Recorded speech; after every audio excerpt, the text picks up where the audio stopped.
ইতিমধ্যে আপনারা জানেন দেশের অর্থনীতির অবস্থা অত্যন্ত শোচনীয় এবং দ্রব্যমূল্য বৃদ্ধি পাচ্ছে, আইন শৃঙ্খলার পরিস্থিতির অবনতি হচ্ছে, ক্রমান্বয়ে শিক্ষা অঙ্গনগুলো বিশেষ করে বিশ্ববিদ্যালয়গুলোতে শিক্ষার কোনো পরিবেশ থাকছে না।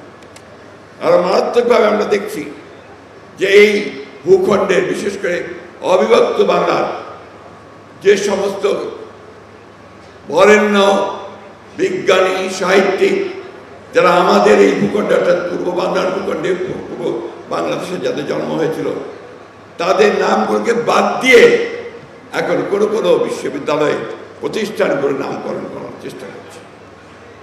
আমি একটি কথা বলেই আজকে আমার বক্তব্য সংক্ষিপ্ত এখানেই শেষ করব যে আমরা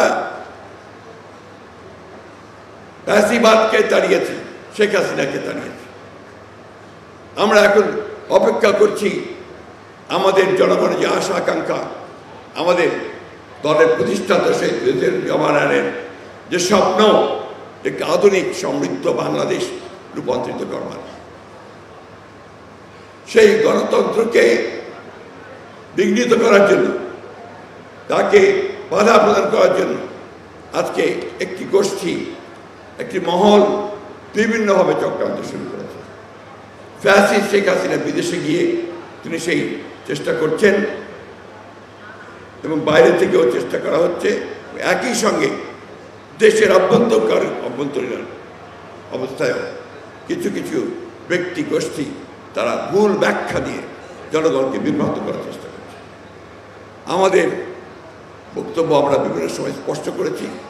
মূল বক্তব্য রাখবেন আমাদের দলের ভারপ্রাপ্ত চেয়ারম্যান। এই সবকে বাস্তবায়িত করার জন্য দেশনেত্রীর আপোষের নেতৃত্ব গণতন্ত্রকে প্রতিষ্ঠিত করবার জন্য এবং আমাদের নেতা জনাব তারেক রহমানের সবার আগে বাংলাদেশ এটা প্রতিষ্ঠা করবার জন্য একযোগে সবাই কাজ করি, এটাই হোক আমাদের আজকের এই অধিবেশন থেকে সিদ্ধান্ত। আশা ভরসা নিয়ে 5ই আগস্টের পরিবর্তনের পরে ফ্যাসিস্ট হাসিনা দেশ থেকে পালিয়ে ভারতে আশ্রয় নেওয়ার পরে আমাদের দেশের অবস্থার পরিবর্তন হবে। অতি দ্রুত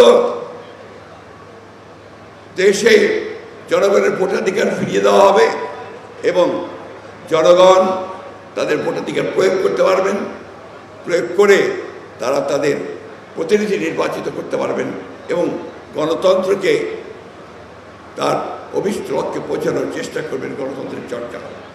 কিন্তু আমরা দুঃখের সঙ্গে দেখছি এখনো যে এখন পর্যন্ত সেই লক্ষ্যে আমরা সুস্পষ্ট কোনো নির্দেশনা পাচ্ছি না।